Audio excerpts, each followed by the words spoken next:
더 추워지겠습니다. 아나운서 유지철이었습니다. 11시 뉴스를 마칩니다. KBS.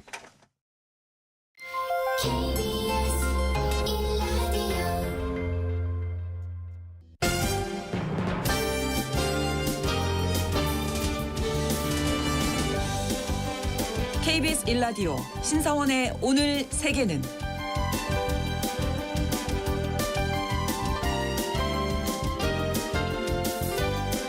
안녕하십니까. 아나운서 신성원입니다.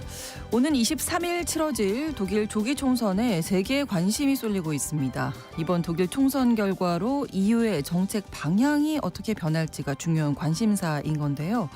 독일은 유럽연합에서 영향력이 가장 큰 국가로 독일의 재정정책과 에너지정책, 이민정책은 EU 회원국의 경제 전반에 영향을 미치기 때문입니다. 또한 앙겔라 메르켈 총리 퇴진 이후 3년 만에 집권을 노리는 기독민주당과 미국 트럼프 행정부의 실세죠. 일론 머스크가 지원 사격에 나선 독일 대안당이 얼마나 많은 의석을 확보할지도 관심을 모으고 있죠. 잠시 후 글로벌 이슈에서 독일의 조기 총선 이야기 나눠보겠습니다.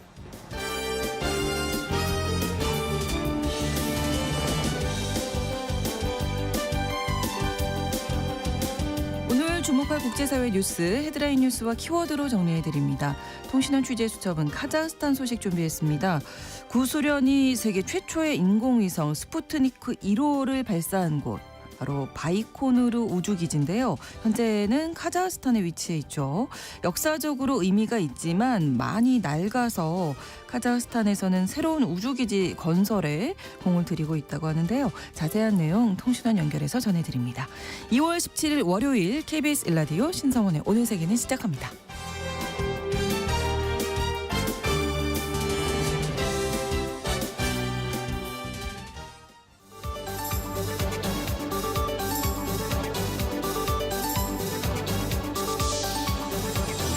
오늘 세계는 헤드라인 뉴스. 우크라이나 종전 방안을 논의하기 위한 미국과 러시아 간 협상이 이번 주부터 시작됩니다. 위트포크 미국 백악관 중동 특사와 왈츠 백악관 안보보좌관이 사우디아라비아에서 러시아 고위급과 만날 예정인데요. 빠르면 이달 말 미러 정상회담이 이루어질 것으로 보입니다. 협상 테이블에서 배제된 우크라이나는 러시아가 또 다른 침략을 준비하고 있다면서 푸틴을 믿어선 안 된다고 경고했는데요. 이에 대해 루비오 미 국무장관은 진짜 협상에 도달하면 우크라이나와 유럽이 개입해야 할 것이라고 밝혔습니다.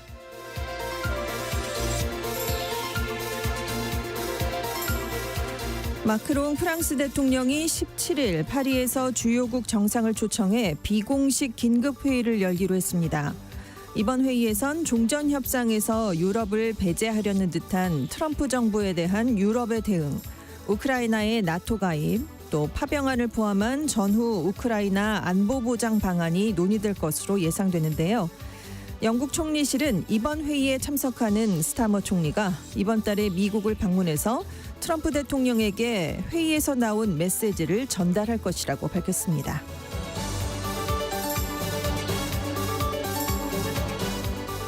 미국 국무부가 홈페이지에서 대만 독립 반대 문구를 삭제한 것으로 확인됐습니다.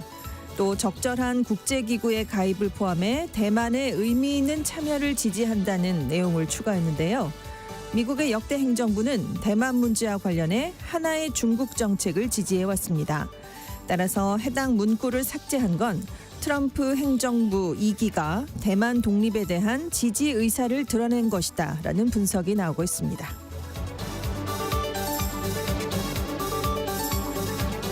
현지 시간으로 16일 가자 남부 도시 라파에서 인도주의적 구호품 반입 과정을 지키던 현지 경찰관 3명이 이스라엘군의 무인기 공격을 받아 숨졌습니다. 하마스는 이스라엘이 휴전 합의를 위반하고 있다는 증거라면서 중재국들이 이스라엘이 휴전 2단계 협상을 시작하도록 해야 한다고 촉구했습니다. 제78회 영국 아카데미 시상식에서 교황 선출 과정을 그린 영화 콘클라베가 작품상을 수상했습니다. 에드워드 버거 감독이 연출한 콘클라베는 작품상과 각색상, 편집상, 최우수 영국 영화상 등 4개 부문을 수상했는데요. 감독상은 홀로코스트에서 살아남은 유대인 건축가의 아메리칸 드림을 그린 영화 브루탈리스트에게 돌아갔습니다. 또 이 영화에서 주인공을 맡은 에이드리언 브로디가 남우주연상을, 여우주연상은 아노라에서 러시아 갑부와 결혼한 여성 스트리퍼 역을 연기한 미키 메디슨이 수상했습니다.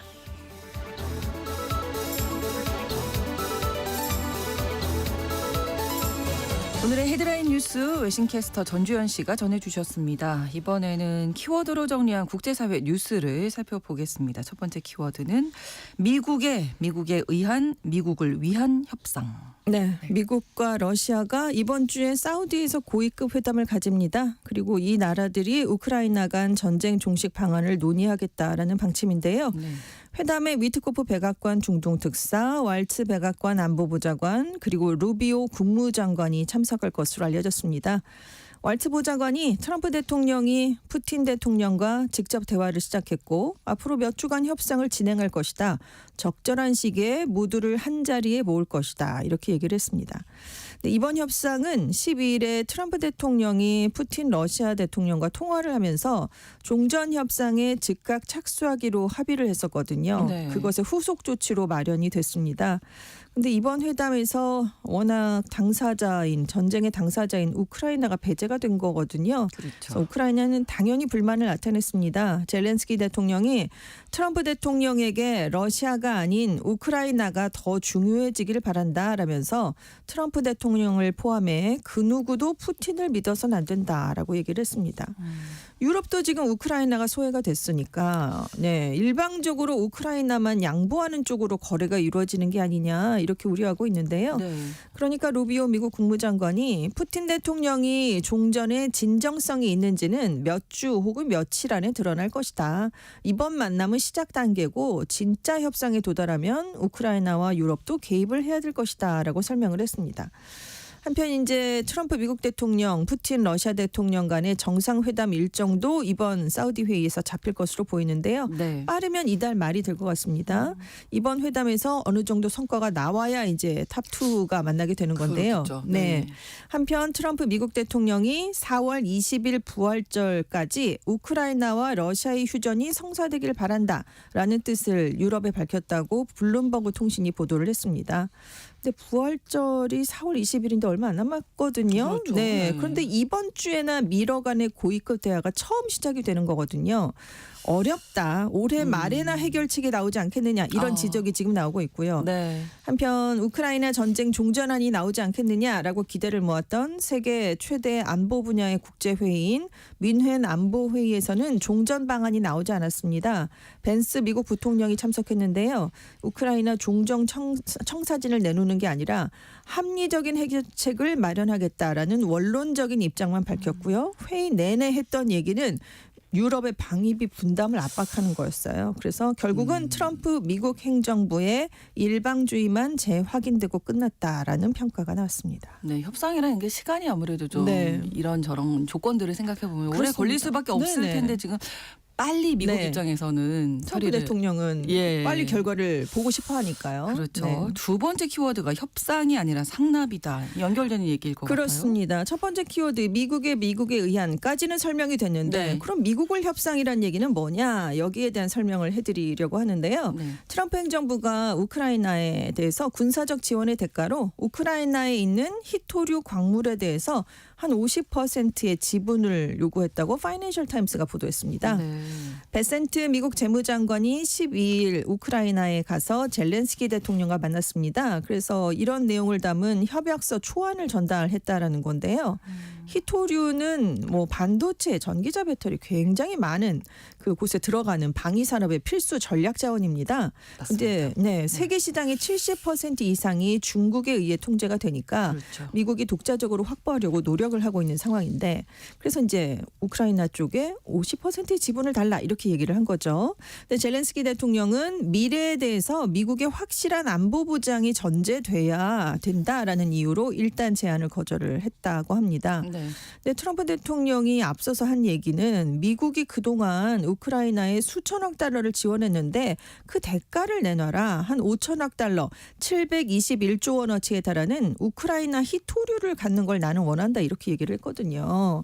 네, 젤렌스키 대통령이 뭐 예전에는 러시아에 대항을 하려고 미국과 함께 공동 개발할 뜻이 있다라고 얘기했지만 네. 이렇게 안보에 대한 청구서를 내놔라라는 형태로 압박하는 건 받아들이기가 어렵다. 추가적인 고려가 필요하다. 이렇게 맞받았다고 합니다. 네. 그리고 합의문 초안에 들어간 내용이 또 문제가 되는 게 광물 개발권에서 문제가 발생하면 미국의 뉴욕 법원이 관할권을 행사하겠다라는 게 담겼다고 오, 해요. 근데 예. 우크라이나는 당연히 여기도 그렇죠. 손을 들어줄 수가 없는 입장입니다. 네, 네, 네. 그래서 트럼프 행정부가 제시한 이번 히토류 협의안에 대해서 기업가 출신의 대통령이 던지는 협상 카드의 선을 넘은 것이다. 이건 자유주의 동맹에 대한 안보 지원에까지 대가의 상납을 요구하는 조직폭력 배식 외교다라는 국제사회의 지적이 이어졌습니다.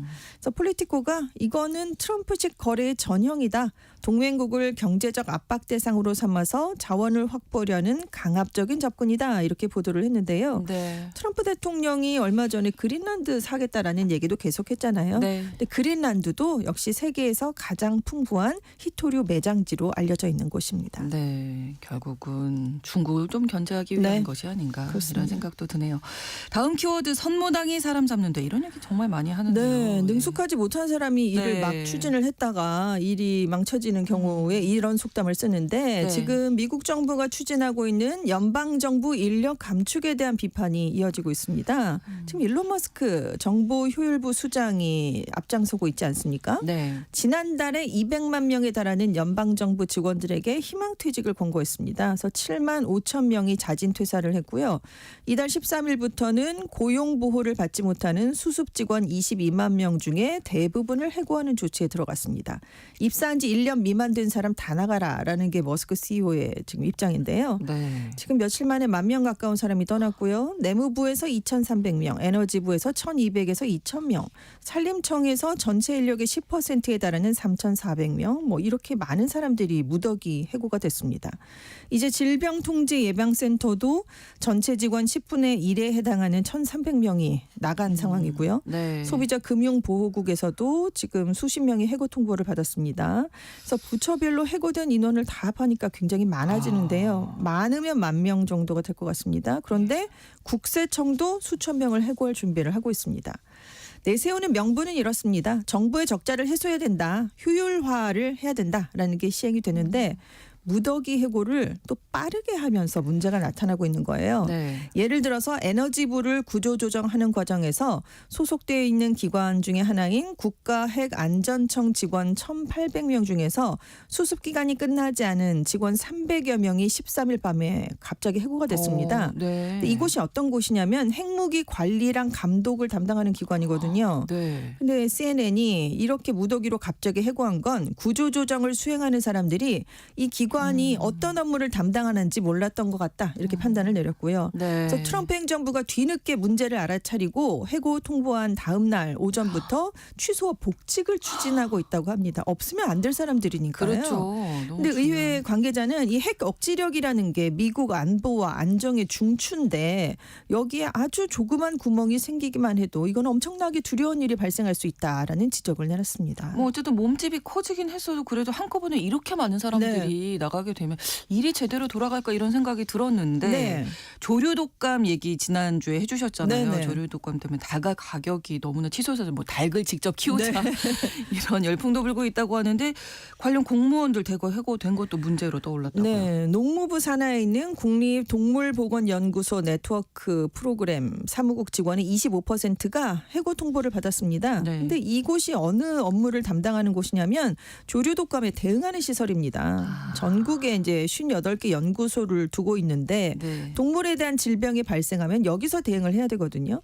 근데 이 사람들이 대거 해고가 됐기 때문에 조류독감 검사랑 대응은 느려질 수밖에 없습니다. 그래서 사람들이 나가서 이게 느려집니다라는 통보를 또 이미 했다고 해요. 네. 근데 전문가들은 안 그래도 인력이 부족했는데 여기서 사람들을 더 내보냈으니 업무를 수행할 수 있는 능력이 아예 사라질 수 있다. 이렇게 우려를 하고 있는데 네. 지금 2022년 이후에 1억 마리 이상의 가금류가 살처분됐고요. 최근 한 달만 2,200만 마리가 살처분됐거든요. 이 숫자가 얼마나 어마어마합니까? 그러니까요. 그래서 달걀 가격이 사상 최고치를 기록하면서 인플레이션 억제를 내세운 트럼프 행정부 과제로도 떠올랐는데 네. 자기 발등을 자기가 찍고 있다라는 그러니까요. 평가가 나오고 있습니다. 뭐 효율화를 위해서도 좀 선택과 집중을 네. 잘 그렇죠. 업무를 잘 파악하고 해야 할 것 그렇습니다. 같은데요.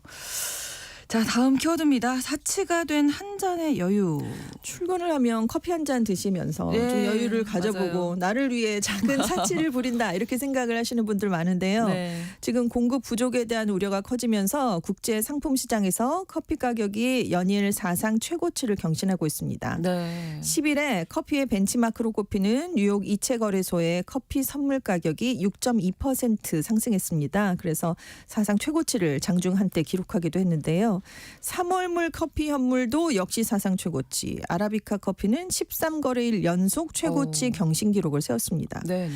그래서 지금 미국에서 350개 이상의 매장을 보유한 한 커피 프랜차이즈의 창업자가 커피값 상승을 막으려면 브라질, 베트남 같은 주요 재배국의 커피 작황이 좋아지거나 아니면 가격 인상에 따라서 주요 소비 국가들의 수요가 대폭 줄어야 되는데 이걸 기대하기는 이제 어렵다라는 거죠. 그렇죠. 시장에서 패닉 바잉 상황이 나타나고 있어서 커피 가격은 더 오를 것으로 보인다. 왜냐하면 오를 것 같으니까 서둘러서 더 많이 사는 거죠. 그렇죠. 네, 오르기 전에 미리 사자. 네, 네, 네. 그래서 지난해 커피 가격이 70%나 급등했는데 올 들어서만 지금 2월이 다 끝나지 않았는데 35%가 또 올랐습니다.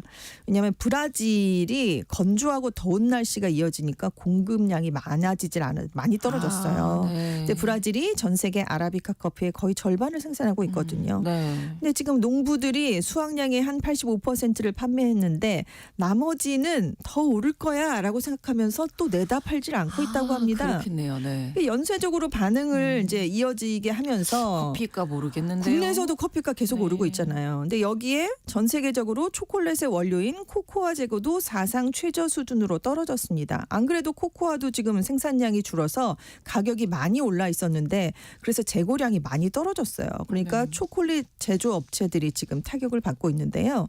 지금 최근에 조금 가격이 내리긴 했지만 물량 확보 전쟁이 벌어지고 있습니다. 그래서 이 초콜릿 업체들도 제품의 용량을 줄이거나 가격을 인상하면서 지금 대책을 마련하고 있는데 네. 그래서 이번 발렌타인데이 기간에 미국의 초콜릿 소매 가격이 전년 대비 최대 20%나 올랐습니다. 그래서 앞으로도 코코아 함량이 줄어들거나 아니면 코코아 버터 대신에 인조 지방을 섞은 코코아 파우더로 만드는 합성 초콜릿이 좀 늘어나지 않겠느냐 이렇게 전망되고 있습니다. 네. 안 오르는 게 없네요. 없습니다. 가격이. 네, 금값도 뭐 사상 최고치라고 그렇습니다. 계속 얘기가 나오고 있는데 다음 키워드입니다. 시간을 지배하라. 일본 니혼게이 신문이요. 어린 시절에는 길게 느껴졌던 1년이 지금은 왜 이렇게 빠르게 지나갈까라는 기사를 그러니까요. 실었습니다. 네. 공감하시는 분들 많으실 것 같은데요. 그러면서 현대인들이 시간에 쫓기는 이유를 좀 여러 개 소개를 했는데요. 일본 시계 브랜드인 세이코가 실시한 조사 결과 일본인 10명 중에 7명꼴로 시간에 쫓긴다라고 느끼는 것으로 나타났습니다. 또 하루에 24시간이 부족하다라고 답한 응답자도 60%가 넘었는데요. 이 세이코사가 매년 이 조사를 하고 있거든요. 네. 그런데 작년 이제 조사 결과가 이번에 나온 건데 작년에 시간이 빠르게 흐른다라고 답한 비율이 역대 가장 높게 나타났다고 합니다. 그래서 이 니케이가 노화와 체감 시간의 관련성을 설명하는 몇 가지 이론을 소개했는데요. 우선 프랑스 심리학자 폴 자네의 법칙이라는 게 있습니다. 네. 심리적인 시간이 연령에 반비례한다라는 법칙인데요. 그러니까 한 살 아이가 체감하는 1년이 365일이다. 이렇게 네. 가정을 하면 이게 2살이 되면 절반, 10살이 되면 10분의 1로 느껴지게 된다는 거죠. 이렇게 계속 계산을 해보면 똑같은 1년이 20세가 되면 18.3일, 40세는 9.1일, 50세는 7.3일, 80대를 넘어가면 4.6일에 불과한 셈입니다. 그러니까 정말 시간이 빠르게 지나간다고 이 느끼는 시간이 거죠. 왜 이렇게 빠른 거야 할 때 이제 나이가 좀 들었다는 그렇습니다. 얘기군요. 네. 그리고 인간이 절대적인 양이 아니라 대비로 감각을 인지한다는 베버 페히너 법칙을 시간에도 적용할 수 있다고 하는데요. 네. 그러니까 10살에서 20살까지는 10년의 기간이죠. 20살에서 40살까지는 20년의 기간이니까 네. 이 기간으로만 따지면 10년, 20년 그 2배가 나는데 원래 나이로부터 2배가 되는 기간이라는 점에서는 똑같이 느껴진다는 거예요. 그러니까 10년, 10살에서 20살까지의 10년이 이제 20세에서 40세까지 되면 똑같이 그렇게 짧게 흘러가는 것처럼 줄어든다는 거죠. 일부 그렇죠. 네.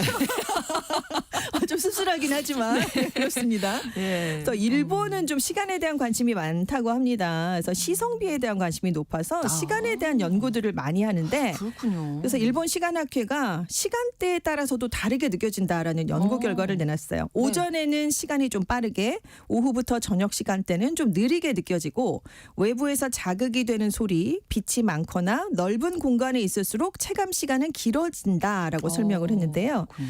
한 전문가가 시간과 뇌의 작용을 또 강조했습니다. 뇌의 해마에 시간을 계산하는 시간세포라는 게 있대요. 근데 이게 외부로부터 정보량이 많을수록 시간이 천천히 지나가는 것처럼 느끼게 하는데 예. 하지만 우리가 스마트폰으로 웹서핑을 하면 이 뇌의 기능과 시간세포가 둔해진답니다. 그러니까 기억에 남지 않고 나중에 보면 시간이 순식간에 지나갔네. 2시간 금방이에요. 그러니까요.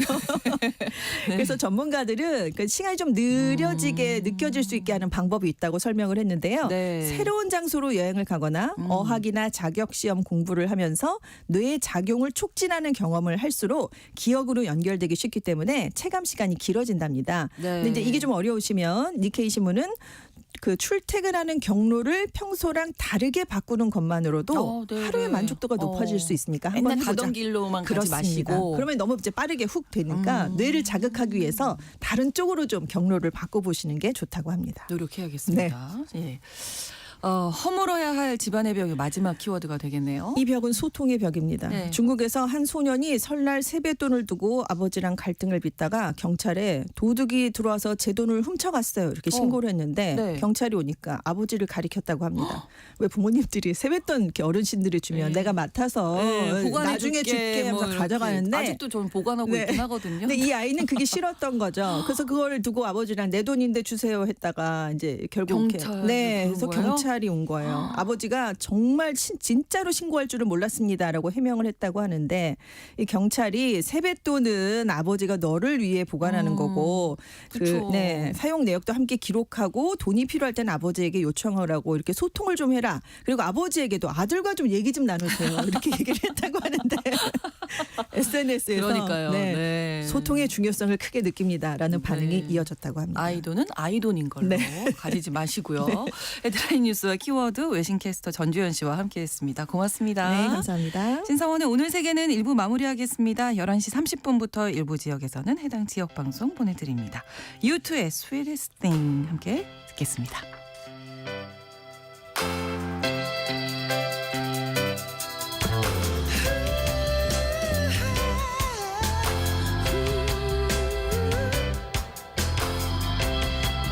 She throws me like a rubber ball. The sweetest thing. But she won't catch me or break my fall. The sweetest thing. Baby's got blue skies up ahead.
지금 시각은 11시 30분입니다. KBS Ladies and gentlemen. 국제사회의 다양한 뉴스를 한눈에 KBS 1라디오 신송원의 오늘 세계는 세계를 바로 보는 최소한의 투자입니다.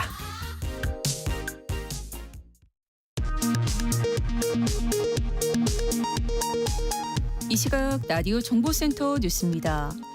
헌법재판소가 내일과 20일 윤석열 대통령 탄핵 심판에 변론을 추가했습니다. 내일 열리는 9차 변론 기일에는 증거조사와 함께 탄핵 소추 사유에 대한 양측 입장을 듣는 시간이 2시간씩 주어집니다. 20일 10차 변론에선 한독수 국무총리와 홍장원 전 국정원 1차장, 조지호 경찰청장 등 3명에 대한 증인 신문이 진행됩니다. 미국과 러시아가 이번 주 사우디아라비아에서 우크라이나 종전 협상을 시작합니다. 협상 테이블에는 당사국인 우크라이나와 유럽 국가들이 배제됐는데 유럽은 반발하며 긴급 회동을 예고했습니다. 트럼프 미국 대통령이 미국에 넘는 부가세를 미국산 제품에 매기는 건 관세나 마찬가지라고 주장하며 상호 관세 적용 대상으로 부가세를 매기는 국가를 거듭 지목했습니다. 유럽연합 국가들의 부가세율은 미국 각 주의 소비세율보다 높습니다. 우리나라도 부가세율이 10%로 미국 대부분 지역보다 높습니다. 일본군 위안부 피해자인 기로녹 할머니가 향력 97세의 나이로 별세했습니다. 길 할머니가 세상을 떠나면서 일본군 위안부 피해 생존자는 7명으로 줄었습니다. 지난해 국세 수입 가운데 근로소득세 수입이 61조 원으로 법인세 세수에 거의 근접한 것으로 나타났습니다. 임광현 더불어민주당 의원이 분석한 총 국세 대비 세목별 비중을 보면 전체 국세에서 근로소득세가 차지하는 비중은 18.1%였고 법인세는 18.6%였습니다. 법인세 세수는 경기 침체와 각종 감세 정책으로 정체하고 있습니다. 국세청이 3.3등 세무 플랫폼을 통한 종합소득세 환급 신청이 최근 빠르게 늘고 있는 점을 감안해 부당 환급이 있었는지 여부를 점검하기로 했습니다. 국세청은 민간 플랫폼보다 정확한 종합소득세 간편 환급 서비스를 다음 달 중에 무료로 개시할 계획이라고 밝혔습니다. 지금까지 라디오 정보센터 뉴스 정한나였습니다.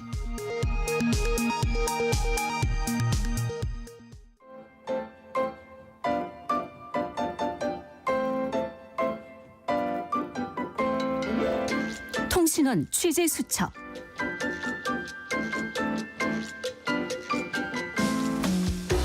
통신원 취재 수첩입니다. 오늘은 카자흐스탄 알마티 연결해 보겠습니다. 김상욱 통신원 안녕하세요. 예, 안녕하세요. 네, 카자흐스탄이 새로운 우주 로켓 발사 기지 건설한다고요? 네, 그렇습니다. 차세대 우주 로켓 발사 기지인 바이제렉 기지 건설 프로젝트가 본 궤도에 올랐습니다. 네. 우주개발 기술에 적극적으로 참여하겠다고 밝힌 토카예프 카자흐스탄 대통령이 바이제렉 우주 로켓 기지 건설 관련 법령에 서명하고 여기에 러시아가 우주 협력을 약속하면서 탄력을 받기 시작했습니다.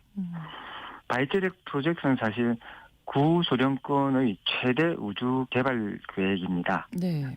노후화된 바이코누르 우주기지를 환경 친화적 연료를 사용하는 첨단 발사기지로 바꾸는 것이 목표인데요. 앙가라라고 불리는 러시아산 신형 로켓이 주력 발사체가 될 전망입니다. 네. 이 프로젝트가 실현되기까지 20여 년 동안 우여곡절이 많았다고요? 네. 러시아가 카자흐스탄에 위치한 구소련 시절의 바이코누르 우주기지에 대한 의존도를 줄이기 위해 극동 지역에 있는 보스토치니 기지를 활용하는 쪽으로 이제 선회했기 때문입니다. 네. 그러나 바이코누르 기지 설립 60주년이었던 지난 2015년 카자흐스탄과 러시아는 2021년부터 새로운 발사대 건설 시작으로 합의하면서 네. 협력 시대가 시작되는 듯 했습니다만은 우주기지 운용을 놓고 양국이 견해차를 보임에 따라서 프로젝트 실행에 제동이 걸리기도 했습니다. 네. 카자흐스탄은 바이코노르에 대규모 관광단지를 조성하고 러시아와 임대 계약이 끝나면 각국의 투자를 받아 국제 우주기지로 만든다는 계획을 추진했고요. 네. 러시아는 카자흐스탄의 바이제렉 프로젝트에 필요한 첨단 기술 이전에 대해 여전히 난색을 보이고 보안을 이유로 관광단지 조성에도 부정적 입장을 취했습니다. 특히 카자흐스탄이 바이코노르 우주기지 관광 상품을 출시하고 이를 대대적으로 홍보하자 러시아는 이제 불편한 심기를 드러내는 등 양국 간 해결해야 할 과제가 산적해 있습니다. 네. 한때 러시아는 자국 로켓의 잦은 폭발 사고 등에 따른 카자흐스탄에 대한 환경 보상금 문제로 바이코노르 기지의 조기 폐쇄를 검토하기도 했고요. 네. 실제 러시아는 극동 지역에 새롭게 건설 중인 보스토치니 기지에 대한 투자를 크게 늘리고 바이코노르 기지의 예산을 대폭 삭감하는 조치를 취하기도 했습니다. 이 바이코노르 우주기지가 우리나라와도 인연이 있죠. 네. 바이코노르 우주기지는 아시다시피 1961년 인류 최초의 우주 비행선 유리 가가린을 태운 보스톡 1호를 발사한 곳입니다. 네. 바로 이곳에서 2008년 4월 한국 최초 우주인 이소연 박사가 러시아산 소유주호를 타고 국제 우주 정거장으로 올라가서 네. 과학 실험 및 우주 임무를 수행한 뒤에 이 기지로 귀환했었죠. 그리고 몇 년 전에는 한국항공우주연구원 주도로 개발된 우리나라 최초의 차세대 중형 위성도 바로 이곳에서 발사되었습니다. 네. 소련 시절인 1955년 지금의 카자흐스탄 영토에 건설된 세계 최초 우주 발사 기지인 이곳에서는 여전히 많은 우주 로켓이 발사되고 있습니다. 대표적으로 러시아의 소유주 우주선과 또 각종 인공위성 등 1년에 총 23번 23회의 로켓을 쏘아 올려서 네. 미국 플로리다주에 있는 케네디 우주센터를 제치고 한 해 최다 로켓 발사 우주기지로 자리매긴 했습니다. 그렇군요. 최근에는 지난 가을 러시아가 발사 상황을 생중계한 미러 우주인이 함께 탑승한 소유주 우주선이 발사되기도 했습니다. 러시아 우크라이나 전쟁으로 러시아와 서방 국가들 간의 갈등이 우주 활동에까지 번져감으로써 냉전 종식 이후 한 30년여간 이어져 온 우주 협력망 협력이 깨지는 듯한 우려가 나왔지 않습니까? 네.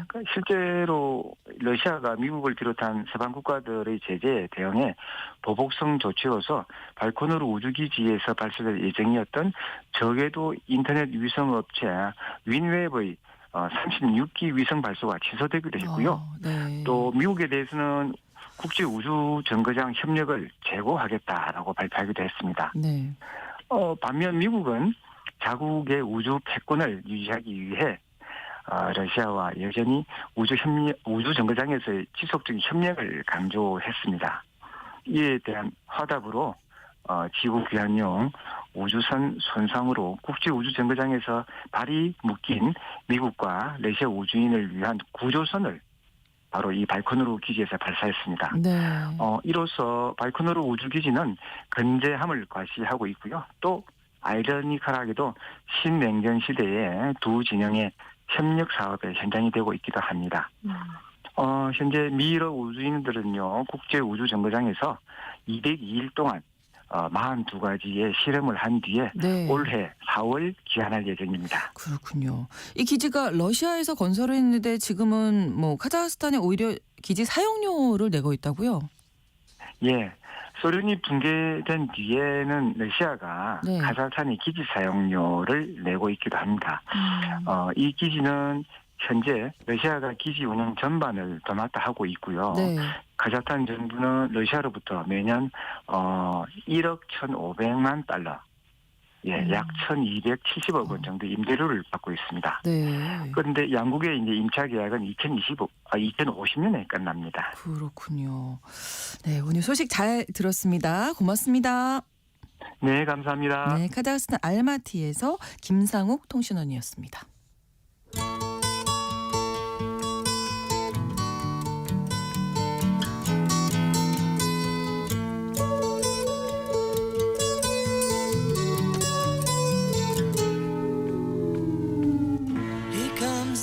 새 정부 구성을 위한 조기 총선이 일주일도 남지 않았습니다. 최근 경제 위기와 난민 정책을 둘러싼 갈등이 고조되고 있는 가운데 치러지는 이번 총선인데요.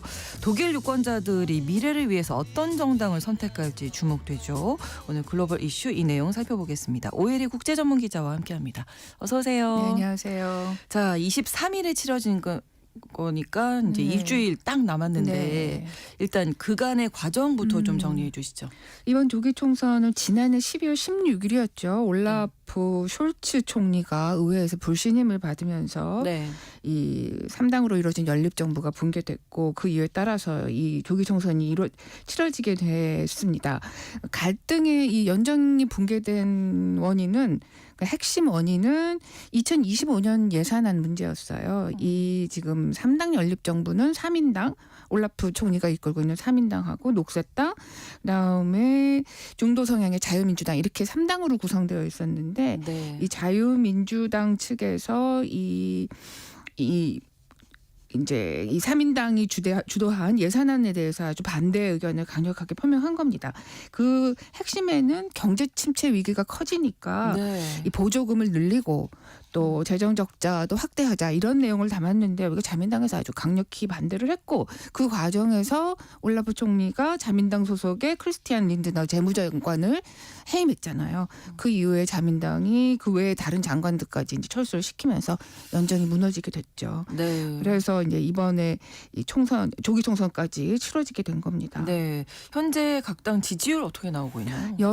각종 여론조사를 보면은 대체적으로 네. 그 지금 중도 보수 성향의 야당 기민기사당이 1위이고 그 다음이 극우인 독일 대한당이 유지가 되고 있어요. 네. 도이치벨레가 조사한 가장 최근 여론조사를 보니까 네. 기민기사연합이 32% 지지율로 1위이고요. 네. 그다음에 독일 대한당이 21%, 그다음에 이제 3인당이 14% 이렇게 나타났습니다. 그리고 그밖에 또 녹색당도 14%이고요. 네. 좌파 포퓰리즘 정당이라고 바겐크레이트 동맹이라는 당이 있는데 이건 네. 4%, 또 연정을 깨고 나갔던 중도 성향의 자민당도 4%를 지금 유지하고 있는 걸로 나타납니다. 네. 문제는 유동표가 너무 많다는 거예요. 지금 선거가 일주일 남았는데 네. 아직도 결심을 못했다라고 하는 응답자가 28%로 나타났습니다. 그러니까 4명 중에 1명 정도는 아직도 표를 어떤 사람에게 줘야 될지 어떤 당에게 줘야 될지 결정을 못하고 있다고 하는 그러네요. 건데 네. 앞으로 일주일 동안 이 표가 어디로 가느냐에 따라서 네. 이번 선거 결과가 결정이 될 걸로 보여집니다. 지금 상황에서는 일단 1위가 기민기사 연합인데 네. 승리 가능성 어느 정도로? 뭐 지금은 확실시 되죠. 뭐 여러 여론조사가 있지만 네. 이 기민기사 연합이 1위인 거는 뭐 변함은 없는 점입니다. 네. 네. 어쨌든 지금 30% 초반대의 지지율이 득표율로 그대로 이어진다면 어쨌든 의회의 과반 의석은 확보 못하는 거잖아요. 그렇죠. 새 정부를 출범시키려면은 다른 당하고 손잡고 연정을 출범시켜야 하는데 지금 현재 가능성으로 보자면은 3인당이 좀 가장 유력시되고 있기는 합니다. 네. 뭐 정책 성향상 보면은 이제 뭐 중도 성향의 자민당과 손잡을 가능성도 있지만 네. 자민당의 지금 지지율이 4%밖에 안 되는데 독일법에 따르면은 원내 정당이 되려면은 5%를 넘어야 되거든요. 5%가 못 되면 원내 정당이 못 되기 때문에 뭐 네. 연합을 할 필요가 없는 거죠. 그렇군요. 그렇다면 독일 대한당하고 그러면 손잡을 것인가라고 네. 하는 거는 또 생각해 볼 수는 있지만 예. 현재로서는 가능성은 거의 없는 걸로 보여집니다. 왜냐하면은 그 독일의 원내 정당들은 극우 정당하고는 협력하지 않는다라고 하는 이런 원칙을 가지고 있습니다. 이걸 방화벽이라고 하는데 방화벽. 그래서 결국에는 3인당과 좀 손을 잡고 기타 뭐 다른 정당들도 좀 합류하는 형태로 연정을 꾸리지 않을까라고 예상이 됩니다. 네. 그런데 이것도 뭐 쉽지는 않을 것 같아요. 근데 현재 상황으로 보면은 기민기사당 중심의 정부가 구성될 수는 있겠지만 이 협상 과정이 어떻게 될 것인가에 따라서 네. 독일 정부가 독일 어떤 새로운 정부가 빨리 안정을 확보하느냐 아니면은 또 계속 혼란이 혼란스러운지. 이어질 것이냐 그게 결정이 될 걸로 보여요. 예. 네, 지난 2021년에 총선이 있었는데 그때 3인당 주도로 연정이 출범했는데 그 협상 과정이 3개월이나 걸렸거든요. 그래서 안 그래도 이번에는 지금 혼란한 안 그래도 상황에서 혼란한데 네. 이번에는 어떨지 좀 지켜봐야겠습니다. 그렇습니다. 만약에 이제 기민기사 연합이 일당이 되면 당 대표가 차기 총리 되는 거잖아요. 예, 그렇습니다. 어떤 인물인지 좀 현재 당 대표 프리드리히 메르츠라는 사람이 있는데 네. 뭐 만약에 이제 선거에서 승리가 되면은 제 1순위로 총리가 될 걸로 예상이 됩니다. 네. 1955년생이고요. 10대 때부터 기민당의 청년당에 입당해서 활동했을 정도로 아주 정통 중도 보수파다라고 할 수 있습니다. 네. 원래는 법조인으로 활동을 하다가 네. 유럽의회 의원이 되면서 정계에 입문했고요. 그다음에 이제 연방의회에도 진출했고 그래서 기민당 내에서는 특히 이제 경제, 금융통 이렇게 평가받고 있습니다. 네. 만약에 총리가 된다면 지금 독일 경제가 나쁘니까 좀 더 그런 쪽에서 역할을 다 하지 않을까라는 기대도 모으고 있습니다. 그러네요. 네, 메르츠를 얘기할 때 빼놓을 수 없는 거는 메르켈의 20년에 걸친 앙겔라 메르켈 전 예, 총리와 예. 20여 년에 걸친 정적 뭐 경쟁자 이렇게 평가를 되고 있어요. 그래서 그 메르켈이 당을 이끌 때 별로 이제 두각을 나타내지 못하고 항상 경쟁 구도에서 밀렸던 적이 있고 2021년에도 또 당권 경쟁에 나섰다가 네. 또 그때도 패배 그때는 아르멘 리셰트라고 하는 사람한테 패배한 적이 있어요. 그러다가 결국에는 이번 당대표까지 되면서 3수 끝에 당대표가 됐고 지금은 총리에 한 발 더 바짝 다가선 상황이 된 거죠. 성향은 어떻습니까? 성향은 뭐 보수 성향이고 또 네. 경제적으로는 자유주의자임을 자처하고 있습니다. 뭐 당내에서는 좀 강성 우익인 편이라고 하고요. 네. 친기업 성향이 뚜렷합니다. 또 유럽 통합, 나토 이런 데에서는 아주 강력한 지지자로 꼽히고 있고요. 네. 또 유럽, 미국에 의존하기보다는 유럽만의 군대가 필요하다라고 하는 점도 많이 주장하고 있습니다. 네. 이번 총선에서는 아젠다 2030이라고 해서 경제 성장률을 2%를 달성하겠다라고 하는 목표를 공약으로 내걸고 있어요. 네. 네, 지금 독일 경제가 특히 지난해 성장률이 마이너스 0.2%였습니다.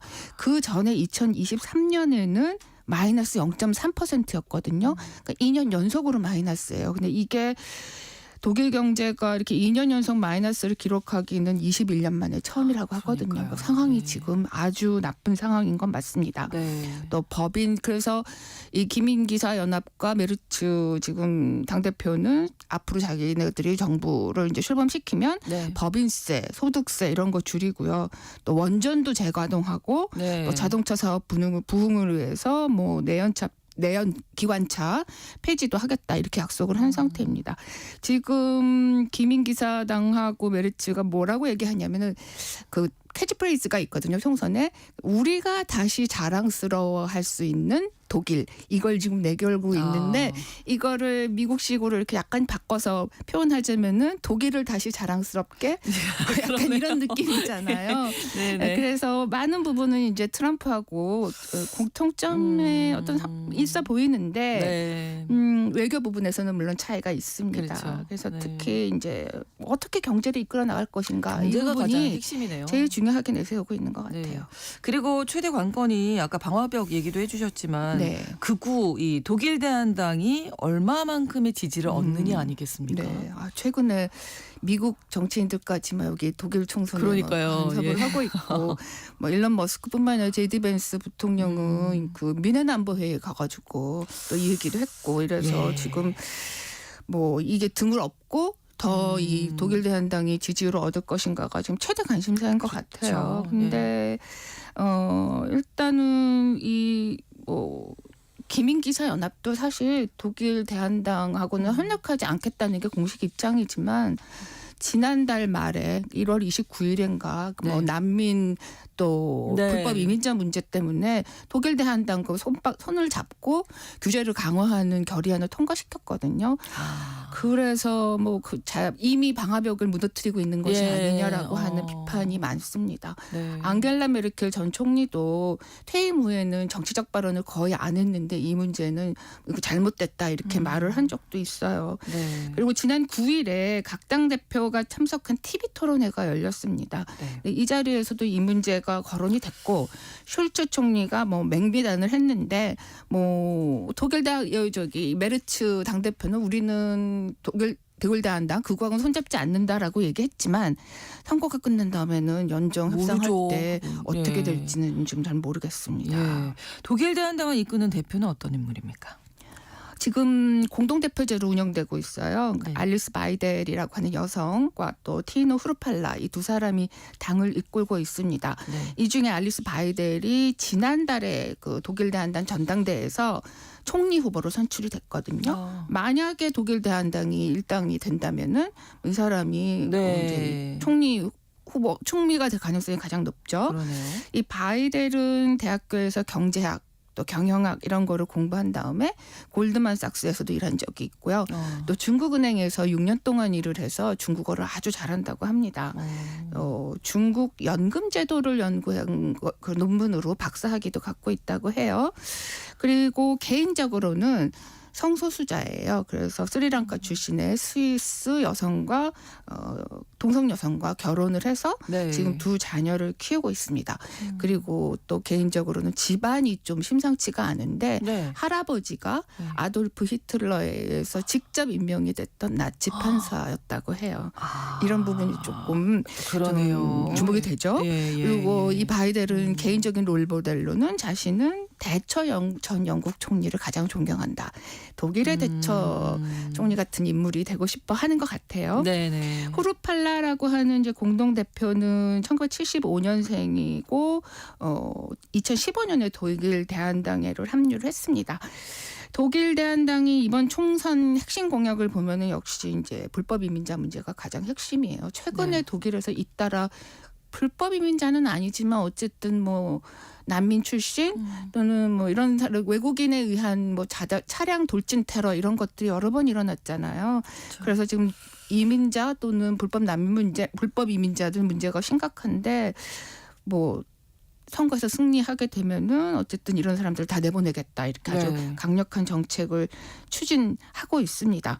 그리고 그밖에 경제적으로는 세금 인하 또 최저임금제 폐지, 네. 그다음에 탄소 중립 경제로 전환하도록 지금 국제사회가 노력하고 있는데 네. 이것도 중단하겠다 이런 것들을 지금 공약으로 내세우고 있습니다. 네.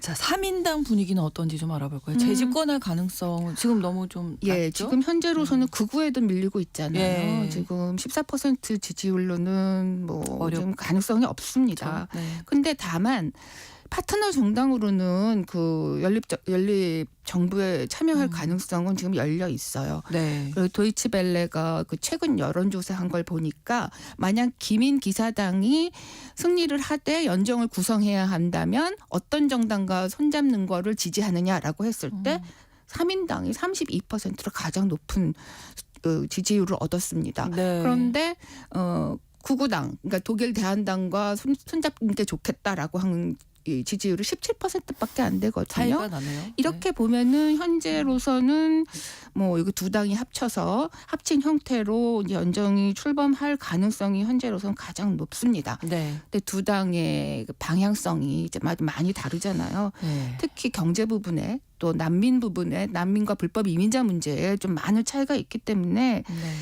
또 이런 이슈에 대해서 빨리 그 이견을 협상 과정에서 뭐 합의할 수 있을지가 지금 그러네요. 문제가 되고 있는 것 같아요. 만약 정치적 교착 상태가 장기화하면은 네. 아무래도 독일뿐만 아니라 유럽 상황도 전체적으로 좀 불안정할 것이기 더 때문에 어려워지죠. 예. 우려가 되는데 현재 많은 사람들도 후자 가능성이 높지 않나라고 보고 있는 것 같습니다. 이번 독일 조기 총선에서 어떤 점 좀 주목해야 할지 정리해 주실까요? 독일은 지금은 경제가 많이 나빠서 영향력도 좀 줄어들고 네. 또 뭐 국내적으로도 혼란하다 보니 보니까 유럽 정책의 방향에서 독일이 과거에 갖고 있던 영향력이 많이 줄어든 게 사실입니다. 네. 하지만 뭐 독일의 재정 정책이라든지 에너지 정책 또 이민 정책은 유럽 연합뿐만 아니라 이제 전 세계에 영향을 많이 미치고 있어서 네. 이번 총선이 좀 더 주목이 되는 것 같습니다. 이번 총선 결과로 유럽의 어떤 정책 변화도 가능할 것 같고 네. 대외적 뭐 유럽뿐만 아니라 세계적으로도 영향을 미칠 가능성이 있습니다. 근데 지금 트럼프가 워낙 독일뿐만 아니라 뭐 유럽 전 세계적으로 경제적, 정치적, 외교적 봉쇄를 좀 뭐 매일같이 쏟아내고 있잖아요. 맞습니다. 네. 이런 상황에서 독일의 선택이 어떻게 될지 새 정부의 방향이 어떻게 정해질지가 지금 가장 주목해서 볼 부분이라고 생각됩니다. 네, 오혜리 국제 전문 기자와 함께했습니다. 고맙습니다. 네, 감사합니다. 레이첼스의 Hit the Road Jack 전해드리면서 신성원의 오늘 세계는 마치겠습니다. 내일 다시 뵙겠습니다. 고맙습니다.